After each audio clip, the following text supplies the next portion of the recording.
মুসলমানদেরকে ব্যাপক পরিমাণ সম্পদের মালিক হতে হবে। এটা এক নম্বর কথা, মুসলমানদেরকে সকল সম্পদের কি হতে হবে? মালিক হতে হবে। আল্লাহ তাআলা বলেছেন, ওয়ালাকাদ কাতাবনা ফিজ জাবুরি মিন বাদি যিকরি আন্নাল আরদা ইয়ারিসুহা ইবাদিয়াস সালিহুন। আমি আসমানি কিতাবগুলোতে এই কথা বলে দিয়েছি, এই জমিনের প্রকৃত মালিক, এই পৃথিবীর মালিক হচ্ছে দিনদার লোকেরা, আল্লাহওয়ালা লোকেরা, নামাজি লোকেরা, যাকাত যারা দেয়, হজ যারা করে, যারা মানুষের প্রতি অন্যায় আচরণ করে না, হালাল ভাবে জীবন যাপন করে, এই সকল ব্যক্তিরা এই জমিনের মালিক। এটা আমি আসমানি কিতাবে লিখে দিয়েছি। এখন যারা এই জাতীয় দিন প্র্যাকটিস করে, মুসলমান বলে নিজেদেরকে দাবি করে, তারা যদি একটু চেষ্টা করে, তাহলে এই জমিনের মালিক আমি তাদেরকে বানিয়ে দেব। এটা কে বলছেন? আল্লাহ তাআলা বলছেন। তাইলে আমাদের লাগবে কি বলেন তো? কেবল লাগবে চেষ্টা, কেবল লাগবে চেষ্টা। যদি আপনি চেষ্টা করেন, এই জমিনের মালিক আল্লাহ তাআলা আপনাদেরকে বানিয়ে দেবেন। আরবের মরুভূমিতে রাসূলুল্লাহ সাল্লাল্লাহু আলাইহি ওয়াসাল্লাম এসেছেন, কিছুই নাই আরবে, নাথিং ইজ দেয়ার। রব্বানা ইন্নী আসকানতু মিন যুররিয়াতি বিওয়াদিন গায়রি জি জারইন ইনদা বাইতিকাল মুহাররম রব্বানা লিইয়ুকিমুস সালাহ। ইব্রাহিম আলাইহিস সালামকে আল্লাহ নির্দেশ দিলেন, আপনার সন্তান এবং আপনার স্ত্রীকে মক্কার মরুভূমিতে রেখে আসেন। মরুভূমিতে এখনো কিন্তু কিছু উৎপাদন হয় না, কারণ ওটা উৎপাদনের মতো না। ওইখানকার মাটি উৎপাদন করে না, ওইখানে পাথুরে মাটি, এমনকি পাহাড়গুলো পর্যন্ত পাথরের। আমাদের দেশে তো পাহাড় হলো মাটির, কিন্তু সেখানে পাহাড় মাটির না, পাথরের পাহাড়। এখানে কিছুই উৎপাদন হয় না, এবং সেখানে কোনো সোর্স অফ ওয়াটারও নাই, পানিরও ব্যবস্থা নেই, জমজম ছাড়া কোনো পানির ব্যবস্থা নাই। তাহলে সেখানে উৎপাদন হবে কি দিয়ে? কিন্তু আল্লাহ তাআলা বললেন যে ইব্রাহিম আলাইহিস সালাম তার সন্তান এবং স্ত্রীকে এখানে রেখে এসে আল্লাহর কাছে দোয়া করলেন, হে আল্লাহ, এখানে রেখে গেলাম, এখানে তুমি আমার এই পরবর্তী প্রজন্মদের জন্য রিজিক হিসাবে ফল এর ব্যবস্থা করে দিও, ফল,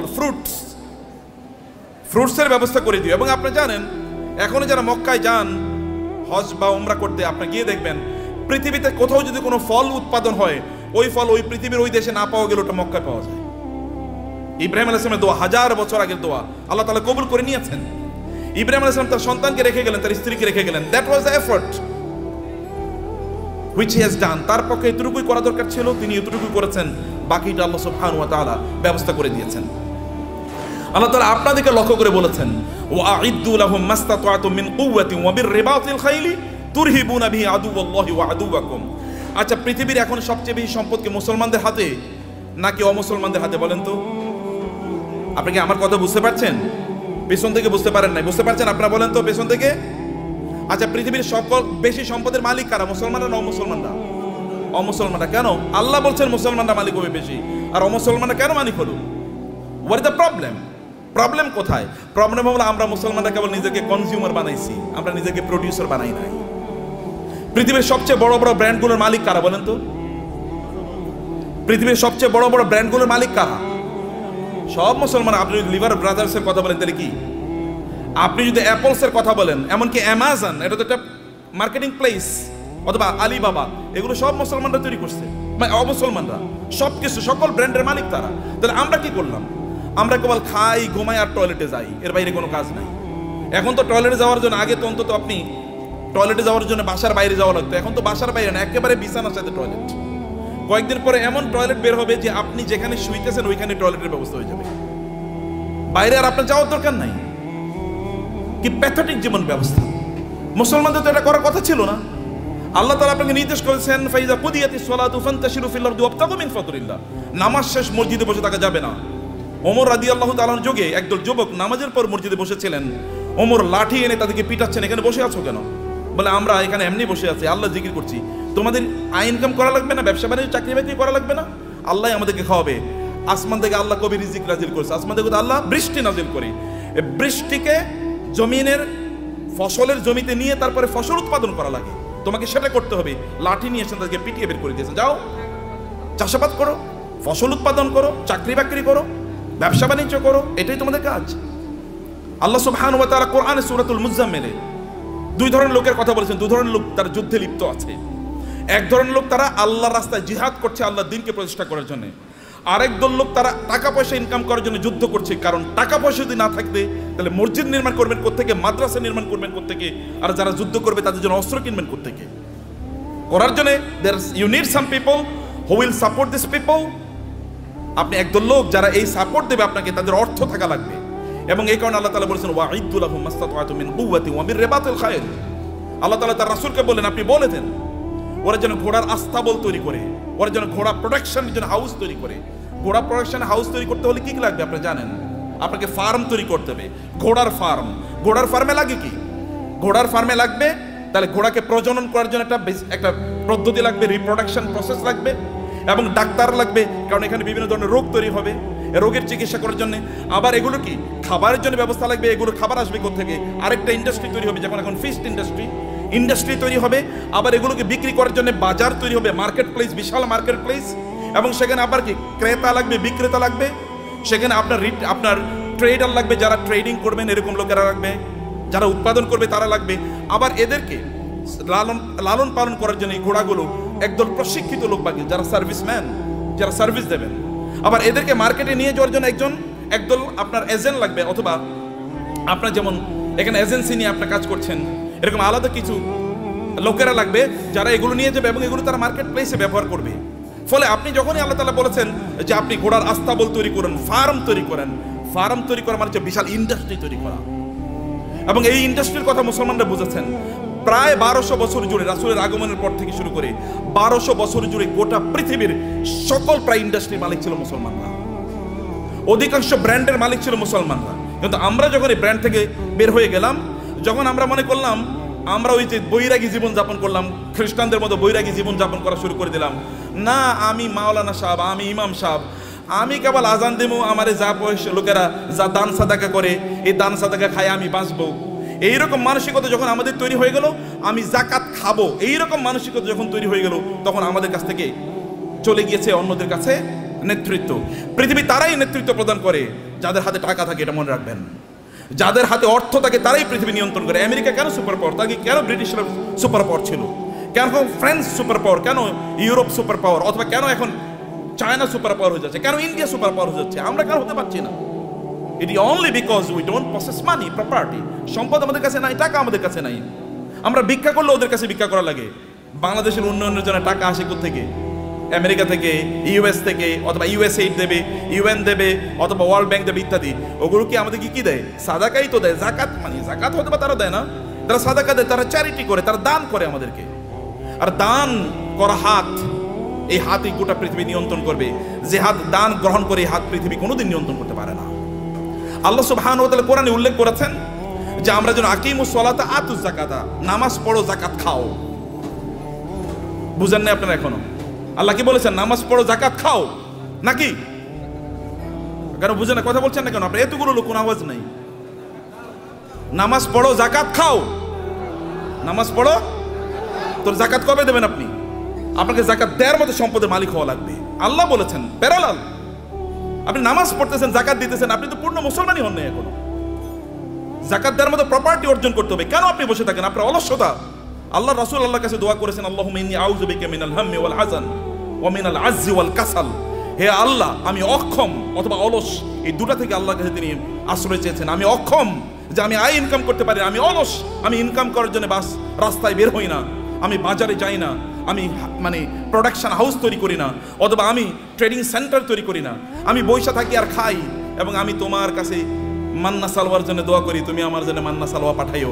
এইরকম যেন আমি না হই। আমি যেন অ্যাক্টিভলি এঙ্গেজ থাকি সমাজে, আমি যেন কাজ করি সমাজে। আপনার নবী কি করেছেন? নবী হওয়ার আগেও তিনি বিজনেস করেছেন, নবী হওয়ার পরেও তিনি বিজনেস করেছেন।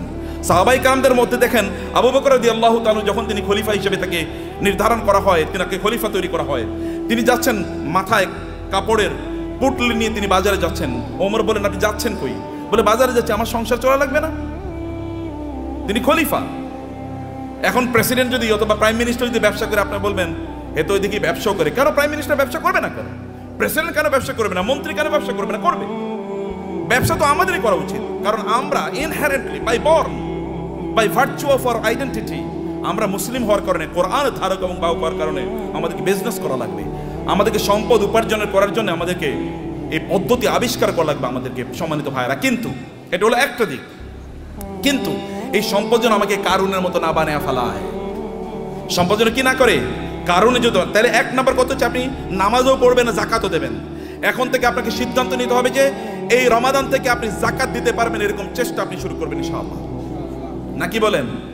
ভাই আপনার এলাকায় আপনি সবচেয়ে বড় ধনী হন, সমস্যা কি? সম্পদ উপার্জন করা কি হারাম নাকি? সম্পদ উপার্জন করা হারাম? নো, সম্পদ উপার্জন করা তো ফরজ, ইনকাম করা ফরজ, ইনকাম করা ফরজ। ইসলাম প্রচারে সবচেয়ে বেশি অবদান কার ছিল? আবু বকর। আবু বকরের চেয়ে মক্কায় ধনী কে ছিল?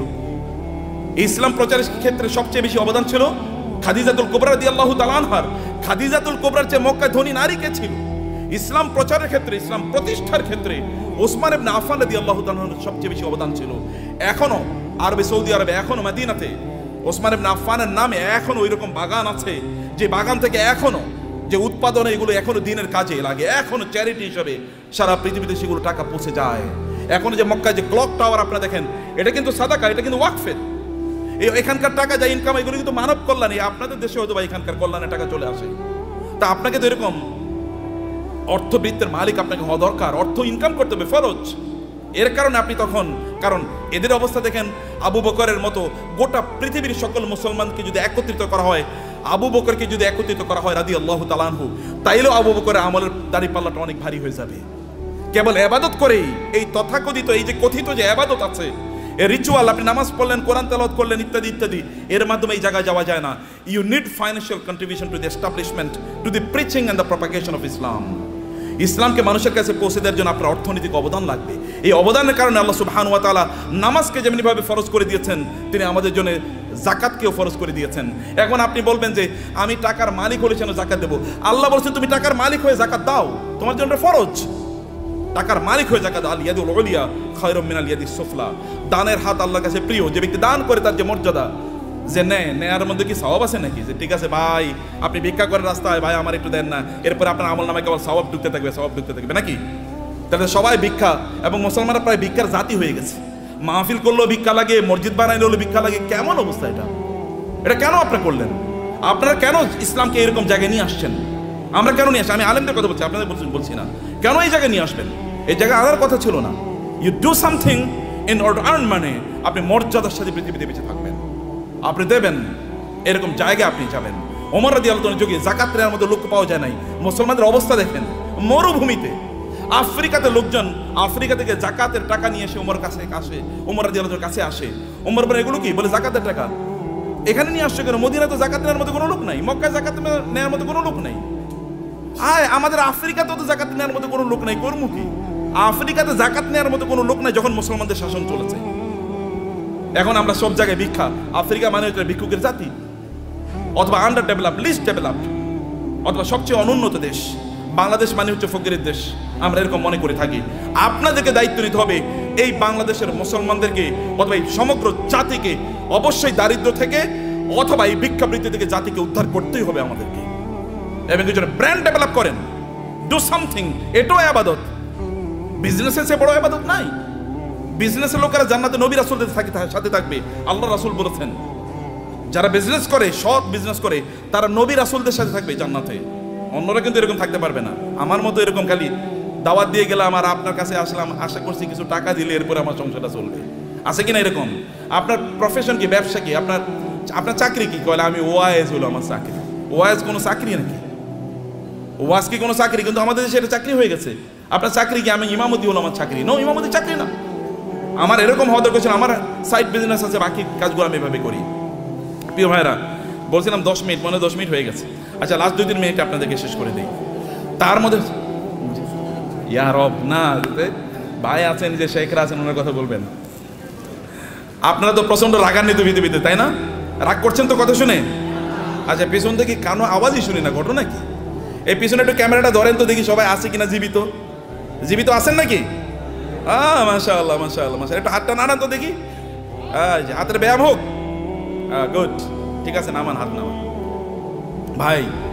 ভাইরা আমার, সম্পদের মালিক হওয়ার জন্য আমি আপনাকে অনুপ্রাণিত করছি। আপনার সম্পদের মালিক হন, কিন্তু সম্পদের মালিক কারুনের মতো হওয়ার জন্য করবেন না। আল্লাহ সুবহানাহু ওয়া তাআলা সূরাতুল কাসাসে কারুনের ঘটনা বলেছেন। যদি সময় পান তাহলে আজকে বাসায় গিয়ে সূরাতুল কাসাসে এই কারুনের আয়াতগুলো, যেখানে আল্লাহ তাআলা বলেছেন ইন্না কারুনা, আয়াত নাম্বার হচ্ছে 40 থেকে শুরু করে 76 থেকে শুরু করে কারুনের ঘটনা পড়বেন। সূরাতুল কাসাস। ইন্না কারুনা কানা মিন কওমি মূসা ফাবাগা আলাইহিম ওয়া আতাইনাহু মিনাল কুনুজি মা ইন্না মাফাতিহাহু লা তানু বিল উসবাতি উলিল কুওয়া ইজ ক্বালা লাহু কওমুহু লা তাফরাহ ইন্নাল্লাহা লা ইউহিব্বুল ফারিহিন। আল্লাহ সুবহানাহু ওয়া তাআলা বলেছেন, কারণের গল্প আমাদেরকে বলছেন। তাহলে আমার আলোচনা দুটো পার্ট, এর একটা পার্ট আমি শেষ করলাম। আপনাদেরকে সম্পদের মালিক হতে হবে, প্রচুর পরিমাণ সম্পদের মালিক হতে হবে, যেন মানুষ যেন না বলে মুসলমানরা ভিক্ষুকের জাতি। আপনি যেন দিতে পারেন, অন্যরা যেন আপনাদেরকে দেখে বলে যে না এ তো মুসলমান, এর মতো হতে হবে, আপনি তার মতো হতে। এখন আমরা এক্সাম্পল দিতে গিয়ে এখন আমরা ধরেন তৌহিদ ভাই ছাড়া আর কাউকে এক্সাম্পল দেওয়ার মতো লোক পাচ্ছি না। মানে যারা দ্বীন প্র্যাকটিস করে, আবার অনেক সম্পদের তারা প্রবাহ তৈরি করেছে সমাজে, নিজেই কেবল সম্পদের মালিক হয় না, সম্পদের মালিক বানানোর রাস্তা তৈরি করে দিয়েছে। এরকম লোক আমার সামনে খুব বেশি নাই। আমি বলতে গেলে বিল গেটসের কথা বলে, ওয়ারেন বাফেটের কথা বলতে হয়, এলিয়ন মাস্কের কথা বলা লাগে। তো মুসলমানদের এলিয়ন মাস্ক কই? মুসলমানদের যদি আপনি দেখেন বিভিন্ন আরবের যে সকল শেখরা আছে, ওই যে আরবের রাজা বাদশারা, কেবল ওদের নাম শুনলেই শোনা যায় ওই দেশে তার বিশাল একটা কি আছে, একটা রেস্ট হাউস আছে, ওইখানে ওই সমুদ্রের তীরে তার বিশাল একটা বাংলো আছে, হাবিজাবি ইত্যাদি ছাড়া আর কিছুই আলোচনা শুনি না। আর যখন আপনি এলন মাস্কের কথা শোনেন, তখন আপনি শোনেন যে ও ওই যে ইয়ের দেশে, চাঁদের দেশে এখন জায়গা বেচতেছে, জায়গা বিক্রি করতেছে, ওইখানে কি করে। অথবা বাংলাদেশে তার স্টার লিঙ্ক আসবে, গ্রাম অঞ্চলে সুপার স্পিডে আপনি ইন্টারনেট পাবেন। অথবা টেসলার মাধ্যমে এমন গাড়ি তৈরি করছে, ওখানে কোনো কি লাগবে না, ড্রাইভার লাগবে না। এরকম একটা কথা বলেন তো আপনি মুসলমানদের, এটা কেমন জাতি? 300 কোটি মুসলমান বলা হয়, অথবা কমপক্ষে তো 200 কোটি। গোটা পৃথিবীতে মানুষ 800 কোটি, এর মধ্যে প্রায় 250 কোটি মুসলমান। 250 কোটি মুসলমান একটা টেসলার মতো জিনিস তৈরি করতে পারলো না, একটা আইফোনের মতো প্রোডাক্ট তার নাই। অথবা তার একটা কি, এই যে আমরা ইয়ের গাড়ি কি বলে, কিসের গাড়ি, এই যে মানে আমরা আমাদের বাংলাদেশে এটা কি যে কি গাড়ি জানো, এটা আপনার মানে এক্স করোলা, মানে করোলা টাইপের একটা গাড়িও তো বানাইতে পারেন। আপনি বলেন তো একটা ব্র্যান্ডের নাম বলেন তো মুসলমানদের গাড়ির, একটা হুন্ডার নাম বলেন তো, একটা সাইকেলের নামই বলেন। আরে সাইকেলের নাম তো বহুত পরের কথা। এই যে সাইকেলের যে শিখ ব্যবহার, ওগুলো কি বলে, হ্যাঁ শিখ বলে না? এরকম বানাইছে মুসলমানরা, দেখান তো। এটাও তো চায়না থেকে আপনার আনা লাগে। তাহলে কি আমরা কি বানাইছি, করছি কি? কেবল খাও দাও ফুর্তি করো, দুনিয়াটা মস্ত বড়, এরকম টাইপ ছাড়া কোনো কিছু নাই। খাও ঘুমাও এবং সিনেমা দেখো আর ফেসবুক টিপাও। যে ফেসবুক বানাইছে ওর নিজেরও অ্যাকাউন্ট হয়তো বা নাই, কিন্তু আপনি এটা নিয়ে সারাদিন রাত ব্যস্ত আছেন। ও যে ইউটিউব বানাইছে ওইটা ব্যবসায়ী হাউস, তার এখান থেকে সে বিলিয়নস অফ ডলার্স ইনকাম করে নিচ্ছে, কিন্তু আপনি ওইটাই দেখেন এবং আপনি বলেন পাগলের সুখ মনে, মানে আপনি আমি কত সুখী, সারা রাত বলে সিনেমা দেখতেছি, মজা কারে বলে। Stupid lifestyle. নো, আল্লাহ আপনাকে এই জন্য তৈরি করেন নাই, হিউজ প্রোডাক্টিভিটি তৈরি করেছেন এবং আল্লাহর মার্সি আপনার উপর আছে। আল্লাহ সুবহানাহু ওয়া তাআলা আপনাকে সেরকম ক্যারিশমা দিয়ে তৈরি করেছেন এবং এই কারণে আপনার এলাকায় আপনি সবচেয়ে বেশি সম্পদের মালিক হন এবং এর মাধ্যমে আপনি ওই এলাকাটাকে উন্নয়নের কাজ করেন। ওইখানে এমন কোনো মসজিদ না থাকুক যে মসজিদে আপনার কন্ট্রিবিউশন নাই, এমন কোনো মাদ্রাসা না থাকুক যেখানে আপনার কন্ট্রিবিউশন নাই, এমন কোনো দিনী কাজ না থাকুক যেখানে আপনার কন্ট্রিবিউশন নাই। লোকেরা যখন চিন্তা করবে আমরা এখানে একটা দিনী কাজ করতে চাই, তখন সবার আগে আপনার নাম মনে পড়বে, অমুকের কাছে যাই। যেমনিভাবে লোকেরা কোনো দিনী কাজ করলে, রাসূলের কোনো দিনী কাজের প্রশ্ন দেখা দিলে তার সবার আগে মনে পড়তো কার নাম? আবু বকরের নাম, আবু বকর নাম মনে পড়তো, অথবা ওসমান নাম মনে পড়তো, কারণ কেউ তাদেরকে সুপারসিড করতে পারতো না। সম্মানিত ভাইয়েরা এবং বোনেরা, সে কারণে পজিটিভলি অ্যাক্টিভলি সময় কাটান। মনে রাখবেন প্রত্যেকটা সেকেন্ডের জন্য আল্লাহকে জবাবদিহি করতে হবে। আল্লাহর কাছে আপনাকে জবাবদিহি করতে হবে প্রত্যেকটা সেকেন্ডের জন্য। ওয়াল আসরি ইন্নাল ইনসানা লাফি খুস, মানুষ সৃষ্টিগতভাবে বিপদের মধ্যে আছে। ইন্নাল ইনসানা লাফি খুস, তবে ইল্লাল্লাযিনা আমানু ওয়া আমিলুস সালিহাত, যারা ঈমান এনেছে, ঈমান আনার উপর ভালো কাজ করছে। যাকাত যদি ইসলামের তৃতীয় স্তম্ভ হয়, আমরা বলি নামাজ রোজা, নামাজ রোজা, আল্লাহ বলছেন নামাজ জাকাত, নামাজ জাকাত, নাকি আমরা কি বলি? নামাজ রোজা, কিন্তু আল্লাহ কি বলেছেন? নামাজ জাকাত। না, কারণ দুটোকে একসাথে বলেছেন। এই দুটোকে একসাথে আপনাকে যদি আপনি করতে পারেন, তাইলে তো আপনি ইসলামের 5টা স্তম্ভ আপনি পালন করলেন। আপনি 5টা স্তম্ভ কয়জন পালন করছেন এর মধ্যে আপনি বলেন, কেন 5টা স্তম্ভ আপনি পালন করলেন না? এই 5টা স্তম্ভের উপর তো ঘর নির্ভর করে, এই গোটা ইসলাম নির্ভর করছে 5টা স্তম্ভের উপর। আপনি কেন হজ করতে পারলেন না? আপনি কেন যাকাত দিতে পারলেন না? এই দুটো তো ইসলামের স্তম্ভ। আপনি কেমন নামাজ পড়িয়ে তেলে জান্নাতুল ফেরদাউসে চলে যেতে পারবেন নাকি? নো, অসম্ভব। সবগুলো একসাথে করে আপনি এমন একটা বিল্ডিং বানালেন একটা ইয়ের উপর, পিলারের উপর। এই বিল্ডিং কি পৃথিবীর সবচেয়ে স্থায়ী বিল্ডিং হবে? পিলার একটা মাত্র, যে কোনো সময় ধসে পড়ে যেতে পারে। শুধু নামাজের উপর নির্ভর করলেন, যে কোনো সময় ধসে পড়ে যেতে পারে। অতএব সবগুলোর উপর আপনার দিনকে প্রতিষ্ঠিত করা লাগবে। বুনিয়াল ইসলাম আলা খামসিন, শাহাদাতি আল্লাহ ইলাহা ইল্লাল্লাহ থেকে ওয়া হাজ্জিল বাইতি মান ইসতাতা ইলাইহি সাবিলা সামর্থ্য অর্জন করা লাগবে আপনার, এবং অন্যরা আপনাকে দেখে শিখুক যে না এইরকম জীবনযাপন করা লাগে, অন্যরা আপনাকে দেখুক এরকম জীবনযাপন। কিন্তু আপনি সম্পদ উপার্জন করার একমাত্র কারণ যেন না হয় কারুন টাইপের জীবনযাপন করা। কারুন টাইপের জীবনযাপন করা কি? আল্লাহ সুবহানাহু বলেছেন ইন্না কারুনা কানা মিন কওমি মূসা ফাবাগা আলাইহিম। কারুন ছিল মূসা আলাইহিস সালামের তার বংশের লোক, অর্থাৎ বনি ইসরাইলের লোক। কিন্তু এই বনি ইসরাইলের উপরে সে জুলুম অত্যাচার করা শুরু করে দিয়েছে। যেমন আমাদের দেশে দেখবেন, আমাদের দেশে লোকেরা ব্যবসা করতেছে কিন্তু টাকা পাচার করতেছে অন্য দেশে, আছে কিনা এরকম? বুঝেন না আপনারা? ব্যবসা করতেছে এই দেশের মানুষের, কিন্তু টাকা পাচার করতেছে আরেক দেশে, আরেক দেশের ব্যাংকে গিয়ে তার সকল টাকা খুঁজে পাওয়া যায়। এর চেয়ে বড় জালিম আল্লাহর জমিনে আর হতে পারে না। কারণ আপনি যেখানে ইনকাম করেছেন ওই অঞ্চলের মানুষের হক আছে আপনার উপর, কারণ তাদেরকে দিয়ে আপনি ইনকাম করেছেন, তাদের উন্নয়নের জন্য আপনাকে কাজ করা লাগবে। ফেরাউন মানে কারুনি টাইপ এরকম, যে কারুন এরকম করেছে কিন্তু সেই লোকজনের উপর সে জুলুম এবং অত্যাচার চালিয়ে দিল, এবং তার কি পরিমাণ সম্পদ ছিল আল্লাহ তাআলা বলেছেন যে ওয়া আতাইনাহু মিনাল কুনুজি মা ইন্না মাফাতিহাহু লাতানু বিল উসবাতি উলিল কুওয়া।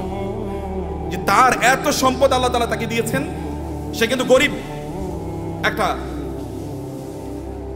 জাতির একজন, গরিব জাতি মানে হচ্ছে বনি ইসরাইল। বনি ইসরাইল কিন্তু কৃতদাস, ফেরাউন তাদেরকে কৃতদাস বানিয়ে রেখেছিল, তাদেরই একজন, কিন্তু প্রচুর পরিমাণ সম্পদের মালিক হয়েছে। সম্পদের মালিক হয়েছে এদের মাঝে ব্যবসা করার কারণেই, ব্যবসা করার মাধ্যমে। কিন্তু এবং তার এত পরিমাণ সম্পদ যে তার সম্পদগুলো সোনা দানা এগুলো যেই সিন্ধুকে রাখতো, ওই সিন্ধুকগুলোর চাবি বহন করার জন্য একটা বিশাল গ্রুপ অফ পিপল লাগতো। কি পরিমাণ তার সিন্ধুক ছিল, কি পরিমাণ সম্পদ ছিল তার। এরকম সম্পদ এর মালিক হওয়ার পরে এরপরে তিনি কি করেছেন? তিনি প্রচন্ড অহংকারী জীবনযাপন করতেন, আনন্দ ফুর্তি নিয়ে ব্যস্ত থাকতেন।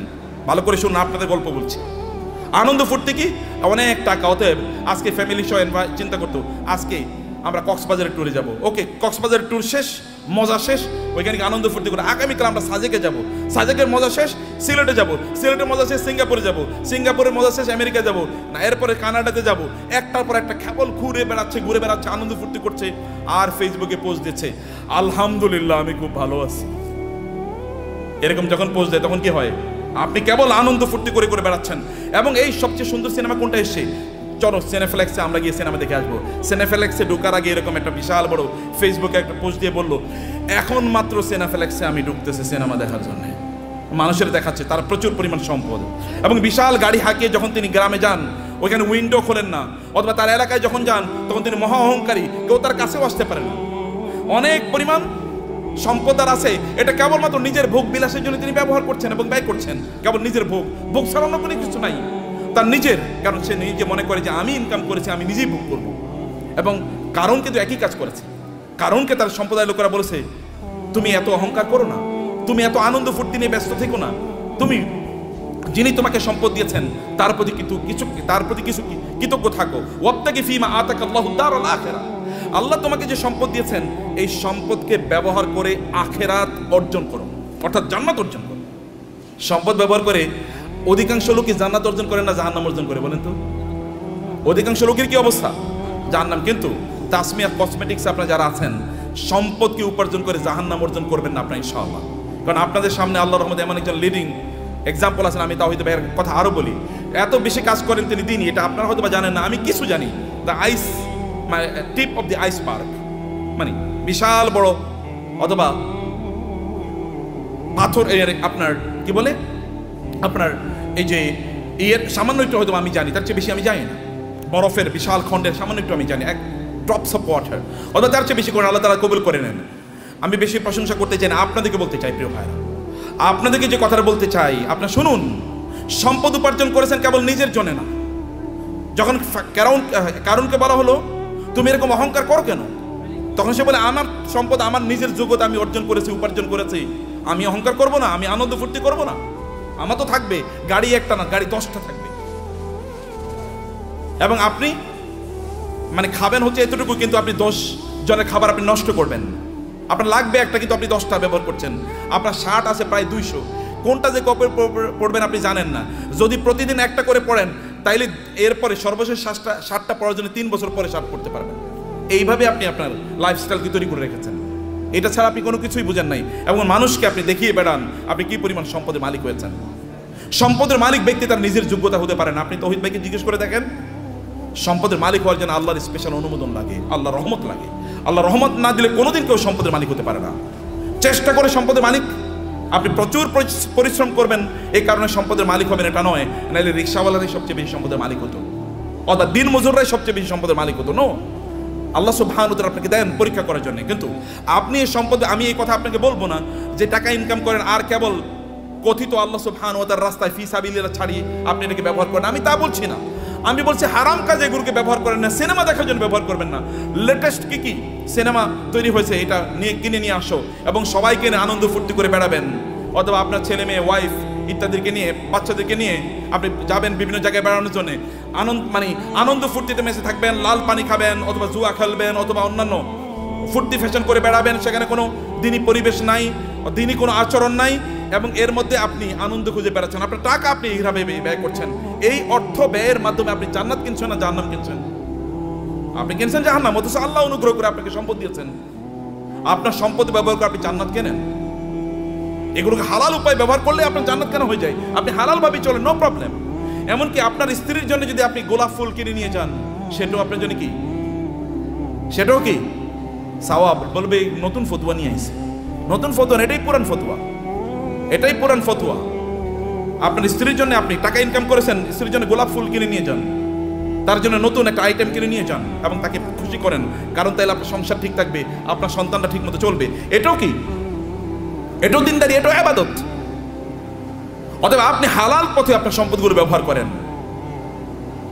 এর মাধ্যমে আপনি ওয়াবতাগি ফীমা আতাকাল্লাহু দারাল আখিরা ওয়ালা তানসা নাসিবাকা মিনাদ দুনিয়া। আমি বলি না আপনি সাজেকে যাবেন না, আমি বলি না সিলেটে যাবেন না, আমি বলেছি ওখানে যান এবং আপনার সন্তানকে নিয়ে আপনি সেখানে জামাতের সাথে নামাজ আদায় করুন। লোকেরা দেখুক যে পর্যটনে এসেও তারা কি করছে, জামাতে তারা নামাজ আদায় করছে, মিস করছে না। আপনি বিচে তখন যান যখন নামাজের সময় না, লোকেরা দেখুক যে তিনি নামাজকে প্রায়োরিটি প্রদান করছেন। লোক ওইখানে গিয়েও আপনি দান সাদাকা করুন, লোকেরা দেখুক যে লোকটা আল্লাহ সুবহানাহু ওয়া তাআলাকে আনন্দ করতে এসে আল্লাহকে ভুলেন নাই, আল্লাহকে তিনি তার প্রায়োরিটির মধ্যে রেখেছেন।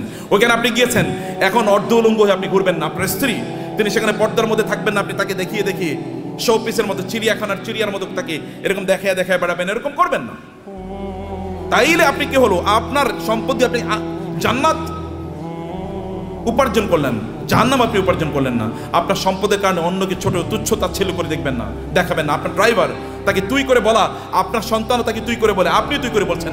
আপনার বাসায় বুড়ো মহিলারা কাজ করে, তাদেরকে আপনি তুই করে বলছেন, আপনি নিজেও তুই করে বলছেন, আপনার বাচ্চারও তুই করে বলে। এটা কেমন কথা হলো? তিনি তো আপনার মায়ের সমান বয়সের। আল্লাহ তাকে না দিয়ে পরীক্ষা করছেন, আপনাকে দিয়ে পরীক্ষা করছেন। লাইফস্টাইলে অহংকার যদি কেউ করে, তাহলে কারণের অবস্থা কি হয়েছিল? এত ব্যাপক পরিমাণ সম্পদ, লোকেরা তাকে দেখলে বলতো, আহা, কারণের মতো যদি সম্পদ আমার থাকতো, আমাদের থাকতো। কিন্তু কোনো এক সময় কারণের এই আনকন্ট্রোল জীবনযাপনের কারণে আল্লাহ তাকে ধ্বংস করে দিয়েছেন, মাটির নিচে তাকে এবং তার সম্পদকে মাটির নিচে পুঁতে দিয়েছেন। তখন লোকেরা বলো, আল্লাহ আমাদেরকে বাঁচিয়েছেন, আমরা কারণের মতো হই নাই, আল্লাহ আমাদেরকে বাঁচিয়েছেন। সম্মানিত ভাইরা, আপনার সম্পদের প্রতি অন্যের অধিকার আছে, এই অধিকারগুলো দান করুন। মনে করবেন আল্লাহ যদি আপনাকে দেয়, তাহলে আপনার লাইফস্টাইলই কেবল বাড়াবেন না। আগে গাড়ি ছিল সাধারণ গাড়ি, এখন আপনি মার্সিডিজ ব্যান্ড কিনলেন, মার্সিডিজ ব্যান্ডে এখন চলেন, এখন BMW কিনবেন।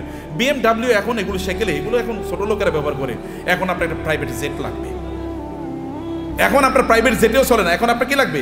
এখন আর আপনি বাংলাদেশ থাকেন, এখন আপনি ধরেন কোথাও, আপনি এই দেশে এরকম ছোট দেশে মানুষ থাকে নাকি? এখন আপনি অন্য দেশে চলে গেছেন, এখানে আপনি আসেনও না, এখানকার মানুষের প্রতি আপনার কোনো দায়ও নাই, দায়িত্ব নাই। এখানকার টাকা পয়সা লুট করে, ব্যাংকের টাকা লুট করে এবার আপনি অন্য দেশে গিয়ে পালিয়ে চলে গেছেন। এরকম যেন কোনো অবস্থা না হয়। আপনাকে নিশ্চয়ই, আপনাকে এই দেশের মানুষের প্রতি আপনার যে দায় আছে, এই দায়িত্ব আপনাকে পালন করতে হবে। আমি এই বলার কথা বলে আপনাদেরকে শেষ করছি প্রিয় ভাইরা। তাহলে এক নম্বর যে সম্পদের মালিক হন এবং হালালভাবে পবিত্রভাবে সম্পদের মালিক হন। মালিক অর্জনের চেষ্টা করুন, দিনরাত যা কাজ করবেন। আপনি যদি সম্পদের মালিক হওয়ার জন্য দৌড়ান, এই দৌড়টাকে আল্লাহ সুবহানাহু ওয়া তাআলা ইবাদত হিসেবে আপনার আমলনামায় লিখে দেবে। এবং দুই নম্বর বিষয় হচ্ছে, যা আয় ইনকাম করছেন, এগুলো কেবল আপনি নিজের জন্য করছেন এরকম না, মানুষের সাথে ভাগাভাগি করেন। অন্যের অধিকার আছে, পাড়া প্রতিবেশীর অধিকার আছে, আত্মীয় স্বজনের অধিকার আছে। আপনার আত্মীয়রা তারা খারাপ অবস্থায় আছে, আর আপনি পশ লাইফ লিড করেন। আপনি মুসলমান না? আপনার এতটুকু সামান্য আত্মমর্যাদা নাই, আপনার মানবিকতা নাই, মানবিক মূল্যবোধ নাই। কিয়ামতের দিন আল্লাহর সামনে দাঁড়াবেন, আল্লাহ আপনাকে বলবে, তুমি এত ভালো জীবনযাপন করেছো আর তোমার আত্মীয়রা না খেয়ে মারা গিয়েছে। সেদিন কি উত্তর দেবেন? সেদিন বলবেন, আল্লাহ আমার আবার দুনিয়ায় পাঠাও, আমি দুনিয়ায় প্রচুর পরিমাণ দান সাদাকা করিবার আমি আখিরাতে আসতে চাই, কিন্তু সেদিন আর পৃথিবীতে আল্লাহ তাআলা আমাদেরকে ফেরত পাঠাবেন না, কারণ দুনিয়া একবার, দুনিয়া কি একবার। সম্মানিত ভাইরা, আমি এগেইন আমাদের তাওহীদ ভাইয়ের প্রতি কৃতজ্ঞ যে এই অনার আমাকে দেওয়ার কারণে। বারাকাল্লাহ ফিকুম, থ্যাংক ইউ ভেরি মাচ। আর তাসমিয়া হারবাল তো আমার খুবই প্রিয় প্রতিষ্ঠান, এই জন্যে যে একটা প্রতিষ্ঠান দিনের আবহে থেকে কিভাবে বড় হতে পারে এটা একটা এক্সাম্পল, এবং আপনারা এর সাথে লেগে থাকেন, নিজেরা এটাকে আরো বড় করেন, নিজেরা অনেক বড় হন ভাইয়েরা, অনেক বড় হন। এই গোটা পৃথিবীর সম্পদ যদি ভালো মানুষের হাতে থাকে তাইলে কি ওগুলো দিয়ে সিনেমা বানাইবো বলুন তো? আচ্ছা, আমাদের তৌহিদ ভাই কি ওনার টাকা দিয়ে সিনেমা বানাইবো কোনোদিন? নাটক বানাবে? এলজিবিটিকে প্রমোট করবে? অশ্লীলতাকে প্রমোট করবে? কোনো কিছু করবে না। হলে ভালো কাজে চলবে, অথবা এই যে আপনাদের জন্য ব্যয় হবে, অথবা দেশের উন্নয়নে সেটা কাজে লাগবে। এরকম মানুষের হাতে সম্পদ থাকা উচিত, এবং আপনি নিজকে ওইরকম একজন রোল মডেল তৈরি করেন, এরকম একজন মানুষের পর। এটা কিন্তু আল্লাহর নির্দেশ। আমি কিন্তু আল্লাহর কথাগুলো আপনাকে বলে গেছি আমার ভাষায়, আল্লাহর ভাষায় তো আমি বলতে পারবো না, আমার ভাষায় আল্লাহর কথাগুলোকে আপনাদের ব্যাখ্যা করলাম। হে আল্লাহ, তুমি এই আয়োজনটাকে কবুল করে নাও, আজকের এই কনফারেন্সকে কবুল করে নাও, এই তাসমিয়া হারবালকে তুমি কবুল করে নাও আল্লাহ, এবং এটাকে বাংলাদেশের লিডিং বিজনেস হাউস হিসেবে কবুল করে নাও আল্লাহ। আল্লাহ, এখানে যারা এর সাথে সম্পৃক্ত আছেন বিভিন্নভাবে, আল্লাহ সবাইকে তুমি কবুল করে নাও আল্লাহ, এবং সবার ব্যবসার মধ্যে তুমি বারাকা দান করো আল্লাহ। আর এরা সবাই যেন অন্যদের জন্য রোল মডেল হতে পারে, অন্যদের জন্য আদর্শ হতে পারে আল্লাহ। সবাইকে তুমি সেই স্ট্রেংথ এবং স্টামিনা দান করো আল্লাহ। আমাদের সবাইকে আমাদের সম্পদ দিয়ে যেন আমরা আখিরাতে তোমার কাছে যেন একটা ঘর বানাতে পারি আল্লাহ, তোমার কাছে আমাদের জন্য ঘর বানায় দিও। আমরা সেভাবে আমাদের সম্পদগুলোকে যেন ব্যয় করতে পারি, এবং অন্যের প্রতি আমাদের যে দায় আছে, দায়িত্ব আছে, মানুষের প্রতি আমাদের যে দায় আছে, সেটা যেন আমরা পালন করতে পারি। আমাদের সম্পদের কারণে যেন আমরা অহংকারী না হয়ে উঠি, আমরা কেবল যেন শো অফ না করি, আমি দেখাই যে আমার এরকম আছে, এবং অন্যরা এটা দেখে ইনফেরিয়রিটি কমপ্লেক্স, এটা যেন না হয়। আপনি ভাবির জন্য বিশাল বড় গয়না কিনে নিয়ে গেলেন, এবার আপনার ওয়াইফ আরেকজনের, আপনার কোনো মানে তার কোনো কাজিনের অথবা তার কোনো বান্ধবীর অথবা অন্য কাউকে বললো, দেখো আমার স্বামী কিন্তু আমার এটা দিয়েছে, এরপরে উনি তো তার স্বামীর সাথে এবার ঝগড়া বিপদ লাগলো, আমার বান্ধবীর স্বামী এরকম দিয়েছে, তুমি আমারে দিলা না, তো তুমি তো আমার প্রতি জুলুম করছো, আমি তোমার বিয়া করে এই জীবনটা শেষ হয়ে গেল আমার। এটা শো অফ করার জন্য না, আল্লাহর প্রতি কৃতজ্ঞতা। যত আল্লাহ দেবেন তত কৃতজ্ঞতা বাড়িয়ে দেন। আল্লাহ আপনার মাথা উঁচু করে দিয়েছেন, যিনি মাথা উঁচু করে দিয়েছেন তার জন্য মাথাটা কি হবে? অবনত হবে, সেজদায় বেশি লুটিয়ে পড়তে হবে, তাইলে তিনি আপনার মাথাকে উঁচু করে দেবেন। থ্যাংক ইউ ভেরি মাচ, জাযাকুমুল্লাহ খায়ের। আল্লাহ সুবহানাহু ওয়া তাআলা আমাদের সবাইকে অনেক অনেক কল্যাণ দান করুন। আল্লাহুম্মা আমিন।